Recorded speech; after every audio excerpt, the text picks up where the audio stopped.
Hello student, कैसे हैं आप सब। आई होप आप सब अच्छे होंगे। फ्रेंड्स, मैंने जो है अकाउंटिंग कॉन्सेप्ट का ये फर्स्ट लेक्चर अपलोड कर दिया है। ये मेरा सेकंड लेक्चर है। तो अगर आप लोगों ने मेरा फर्स्ट लेक्चर नहीं देखा है तो मैं सजेस्ट करूँगी कि आप लोग मेरा फर्स्ट लेक्चर पहले देख लें, बाद में ये सेकंड लेक्चर देखें। फ्रेंड्स, मैं आप लोगों को कॉमर्स की सीरीज़ जो है प्रोवाइड कर रही हूँ, जिस पे मैंने UP TGT, PGT, LT grade, BCom, MBA, ठीक है, या कॉमर्स से जितने भी स्टूडेंट हैं जो कॉम्पिटिटिव एग्ज़ाम की तैयारी कर रहे हैं, उनके लिए ये बहुत ही इम्पोर्टेंट सीरीज़ है। तो अगर आप लोगों को मेरा ये सेकंड लेक्चर पसंद आता है तो प्लीज़ मेरे चैनल को लाइक सब्सक्राइब कर लीजिएगा, वीडियो को लाइक कर दीजिएगा और जितना हो सके मैक्सिमम बच्चों को शेयर कीजिए। फ्रेंड्स, इसका जो मैंने फर्स्ट पार्ट है जो अपने यूट्यूब पे अपलोड कर दिया है, ये मेरा सेकंड पार्ट है अकाउंटिंग कॉन्सेप्ट का। तो अगर आप लोगों ने फर्स्ट पार्ट देख लिया हो तभी इसे ज़्यादा देखेंगे तो आप लोगों को ये चीज़ ज़्यादा अच्छे से क्लियर होगी, ज़्यादा समझ में आएगी। तो चलिए स्टार्ट करते हैं हम लोग आज का अपना next part. Friends, next part start करने से पहले हम लोग देख लेते हैं अकाउंटिंग के जो अकाउंटिंग कॉन्सेप्ट है उसमें हम लोगों ने अपने फर्स्ट पार्ट में क्या क्या समझा है। देखिए, अकाउंटिंग कॉन्सेप्ट के जो लेखांकन की अवधारणा है उसमें हम लोगों ने पहले मीनिंग समझी थी, उसके कुछ टर्म समझे थे तो उसका जो बचे हुए टर्म्स थे वो आज हम लोग आज की वीडियो में कवर करेंगे। तो चलिए स्टार्ट करते हैं हम लोग अपने कॉन्सेप्ट पे। फ्रेंड्स, जो आगे का पॉइंट बचा हुआ था, टॉपिक मतलब हेडिंग, जो अकाउंटिंग कॉन्सेप्ट के जो पॉइंट्स बच गए थे उसमें से जो ये पॉइंट है लेखांकन अवधि अवधारणा, मतलब जो अकाउंटिंग पीरियड कॉन्सेप्ट। जो अकाउंटिंग पीरियड कॉन्सेप्ट है, ये कॉन्सेप्ट क्या कहता है, एक फिक्स टाइम के बाद लेखांकन अकाउंटिंग का काम बंद किया जाता है। सामान्य रूप से लेखांकन अवधि की 12 महीने, ठीक, या 1 साल होती है। यानी जो हम लोगों का अकाउंटिंग पीरियड कॉन्सेप्ट कहता है कि जो हम लोग अकाउंटिंग का काम करते हैं वो जो है 1 साल के बाद बंद किया जाता है। हर साल बीतने के बाद बंद किया जाता है मतलब। और जो लेखांकन की अवधि होती है ये 2 प्रकार की होती है। मतलब अकाउंटिंग टाइम होता है, जो पीरियड होता है वो 2 टाइप्स का होता है। कौन सा होता है, एक कैलेंडर ईयर होता है, एक फाइनेंशियल ईयर होता है। कैलेंडर ईयर की अवधि कितनी होती है, वो 1 जनवरी से 31 दिसंबर। और फाइनेंशियल ईयर की अवधि कितनी होती है, 1 अप्रैल से 31 मार्च तक। जो हम लोगों का फाइनेंशियल अकाउंटिंग हम लोग करते हैं वो इसी बेस पे करते हैं, 1 अप्रैल से 31 मार्च के बेस पर। ठीक है फ्रेंड्स। अच्छा, जो लेखांकन अवधि होती है वो मिनिमम कितनी होती है, 12 महीने की यानी 1 साल की। जो मैक्सिमम कितनी हो सकती है, 15 महीने यानी 1 साल 3 महीने की। अच्छा, इसका नेक्स्ट कॉन्सेप्ट है आगम मान्यता वसूली की या वसूली की अवधारणा, जिसे रेवेन्यू रिकॉग्निशन कॉन्सेप्ट भी बोलते हैं। अच्छा, इसका दूसरा नाम देखिए यहाँ पे लिखा भी है मैंने, वसूली की अवधारणा मतलब आगम। फ्रेंड्स, कहीं कहीं पर जो है जो हेडिंग्स बुक्स में दी हैं उसमें आगम मान्यता तो दी होती है लेकिन वहाँ पे वसूली की अवधारणा नहीं दी होती। तो आप लोगों को कभी भी कोई ऑप्शन पेपर में कोई ऑप्शन आ जाए और उससे रिलेटेड कॉन्सेप्ट पूछे, ठीक है, रेवेन्यू रिकॉग्निशन कॉन्सेप्ट, तो इसमें जो अगर वसूली की अवधारणा और आगम की अवधारणा दोनों में से कोई भी एक बस दिया हो, ठीक है, इस कॉन्सेप्ट के अकॉर्डिंग अभी मैं आप लोगों को कॉन्सेप्ट भी समझाऊंगी, तो आप लोग उसी पे, जैसे मान लीजिए आगम मान्यता दे दी तो आपने वसूली की अवधारणा बुक में पढ़ रखा है, तो इतना जान लीजिए कि आगम मान्यता यानी वसूली की मान्यता अवधारणा ये दोनों एक ही हैं, जिसे इंग्लिश में रेवेन्यू रिकॉग्निशन कॉन्सेप्ट बोलते हैं। ठीक है फ्रेंड्स, ये कॉन्सेप्ट क्या कहता है, रिवेन्यू मतलब आगम को बुक में तब तक नहीं शो करना चाहिए जब तक उस पर हमें पूरी तरह से अधिकार प्राप्त ना हो गया हो। मतलब जो हम लोग मान लीजिए हम लोगों ने कुछ सेल किया या कोई चीज़ परचेज़ की, तो जब सेल किया तो जब तक पेमेंट कैश में हमारे पास ना आ जाए तब तक हम लोग उसे बुक में नहीं दिखाएंगे। जब कैश में पेमेंट आ जाए तब उसे बुक में शो करेंगे। या हम लोगों ने कुछ जो है परचेज़ किया तो हम लोग कैश में पेमेंट करेंगे। जब हम लोग कैश में पेमेंट कर देंगे तभी हम उसे अपनी बुक में दिखाएंगे, उससे पहले नहीं दिखाएंगे। ठीक है फ्रेंड्स। अच्छा, इसका कुछ अपवाद है, अजप्शन भी है, तो कौन सा है देख लेते हैं। किराया क्रय पद्धति में जो हायर परचेज सिस्टम होता है उसमें जो असेट्स होती है, मतलब जब हम लोग कोई असेट्स परचेज करते हैं, ठीक है, जैसे मान लीजिए गाड़ी हमने किस्त पे इंस्टॉलमेंट में ख़रीद ली, तो ये कॉन्सेप्ट उस पर काम नहीं करता है। अब हम लोग अपना नेक्स्ट कॉन्सेप्ट पढ़ते हैं, वस्तुनिष्ठता या वस्तुपरकता की अवधारणा, जिसे ऑब्जेक्टिविटी कॉन्सेप्ट भी बोलते हैं। ये कॉन्सेप्ट क्या कहता है, ये कॉन्सेप्ट कहता है जो अकाउंटेंट होता है, मतलब जो लेखाकार होता है, उससे जो भी लेखा अकाउंटिंग का काम करना होता है, वो किसी पर्सन के या किसी व्यक्ति के कहने पर वो अकाउंटिंग का काम नहीं करेगा। जो उसको सोर्स ऑफ डॉक्यूमेंट्स यानी वाउचर्स या रिसीप्ट मिल रही हैं, उसके बेस पर वो काम करेगा। ठीक है फ्रेंड्स, तो ये अकाउंटिंग का ये मतलब ये जो कॉन्सेप्ट है, जो वस्तुनिष्ठता या वस्तुपरकता की अवधारणा, इसका मतलब यही यही होता है कि जो अकाउंटेंट है उससे क्या है, व्यक्ति परक परक नहीं होना चाहिए, मतलब वस्तुनिष्ठ होना चाहिए, व्यक्तिनिष्ठ नहीं होना चाहिए। मतलब पर्सन जो भी कहे उसे अमान्य करना चाहिए, और जो सोर्स डॉक्यूमेंट्स यानी वाउचर या रिसिप्ट कह रहे हैं उसे जो है प्रोसीड करना चाहिए, उसे ही मानना चाहिए। अब हम लोग अपना नेक्स्ट कॉन्सेप्ट पढ़ते हैं, पूर्ण प्रकटीकरण की अवधारणा, जिसे इंग्लिश में बोलते हैं फुल डिस्क्लोजर कॉन्सेप्ट। ये कॉन्सेप्ट क्या कहता है, जो अकाउंटेंट होता है, ठीक है फ्रेंड्स, मतलब उसे जो है कंपनी या ऑर्गेनाइजेशन के बारे में जो भी वो लेखा करता है, अकाउंटेंसी करता है, ठीक, उसे पूरी तरीके से डिस्क्लोज़ कर देना चाहिए, यानी पूरी तरीके से उसे बुक में शो कर देना चाहिए, कुछ भी छिपाना नहीं चाहिए। तो यही पूर्ण प्रकटीकरण की अवधारणा का कॉन्सेप्ट कहता है, जिसे फुल डिस्क्लोज़र कॉन्सेप्ट भी कहते हैं। देखिए फ्रेंड्स, यहाँ पे लिखा भी गया है, अकाउंटेंट को लेखांकन करते समय सभी फाइनेंशियल स्टेटमेंट्स को शो करना चाहिए, जिससे फर्म की रियल पोजीशन का पता चल सके। ठीक है फ्रेंड्स, अगर मान लीजिए कोई अकाउंटेंट होता है, तो अगर फर्म की जो है पूरा जो उसका वास्तविक स्थिति है, रियल पोजीशन को शो नहीं करता है, तो फिर उससे क्या फ़र्क पड़ेगा। एक एग्जांपल के थ्रू हम लोग कॉन्सेप्ट जान लेते हैं।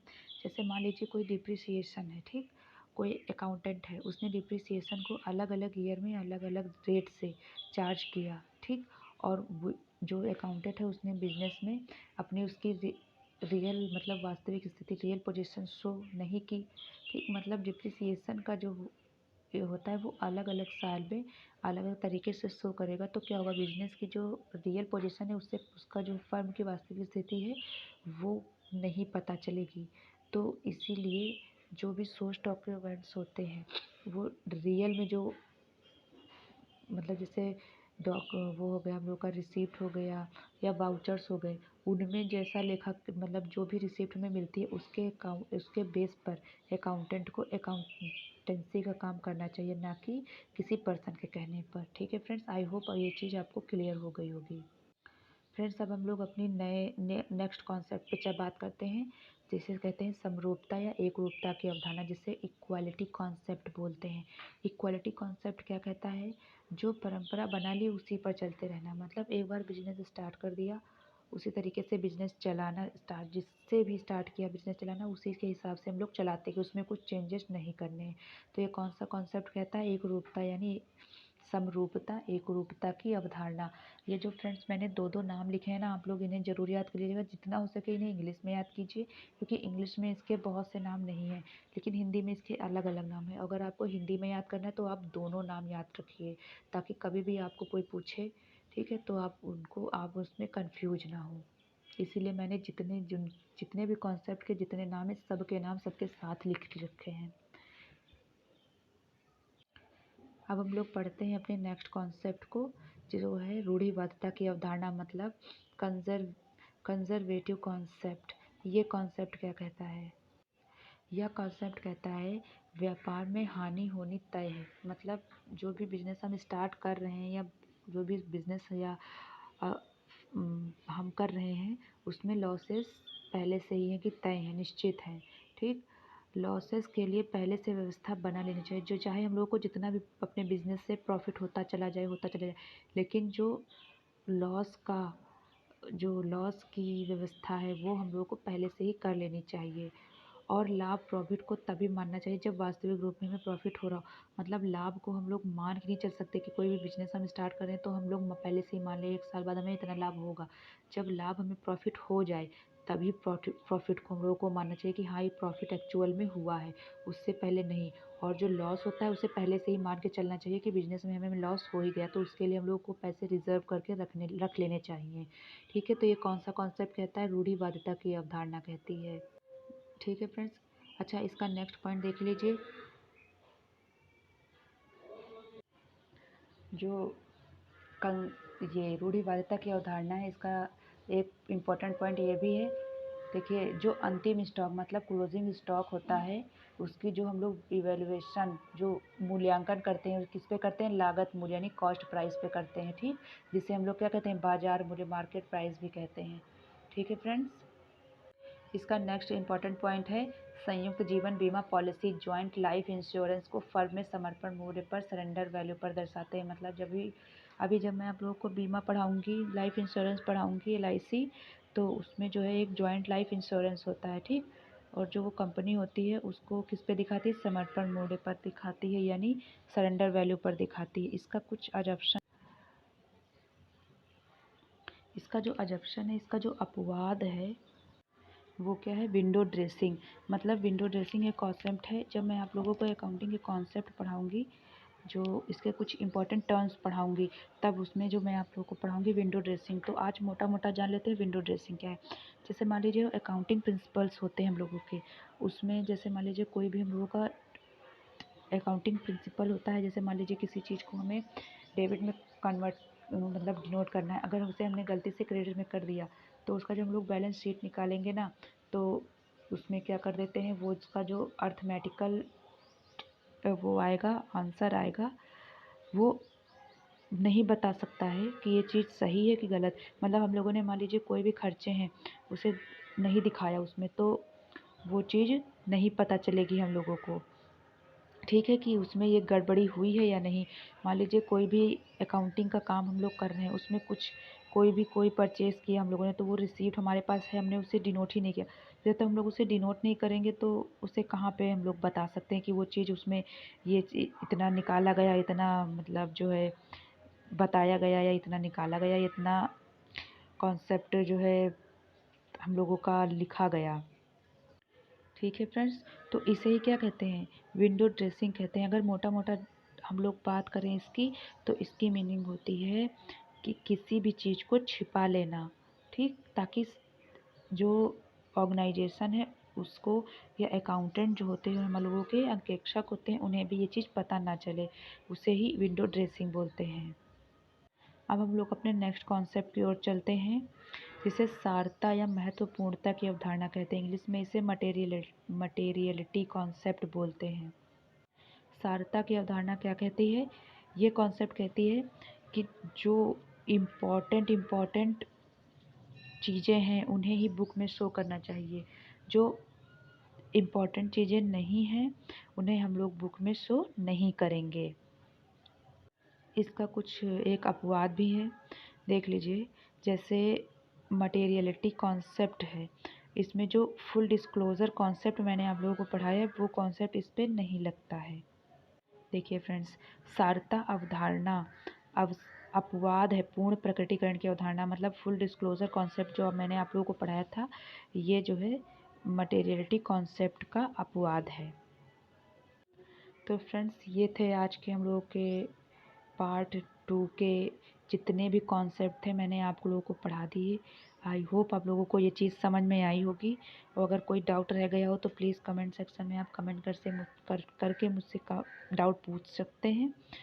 और अगर आपको मेरा कॉन्सेप्ट या पढ़ाने का तरीका अच्छा लगा हो तो प्लीज़ मेरे चैनल को लाइक कर दीजिएगा, चैनल को सब्सक्राइब कर लीजिएगा, वीडियो को लाइक कर दीजिएगा, और जो बेल आइकन होती है ना, इसे भी प्रेस कर लीजिएगा, ताकि मेरे जो नोट्स हैं ना, आप लोगों को मेरी जो इन्फॉर्मेशन है, वीडियोस हैं, वो आप लोगों को टाइम टू टाइम नोटिफिकेशन के थ्रू मिलते रहें। ठीक, तो तब तक के लिए अब हम लोग मिलते हैं अपने नेक्स्ट वीडियो में, नेक्स्ट कॉन्सेप्ट के साथ, नेक्स्ट टॉपिक के साथ। तो तब तक आप लोग पढ़ाई करते रहिए, प्रिपेयरिंग करते रहिए, और अपना ध्यान रखिए। Thank you so much.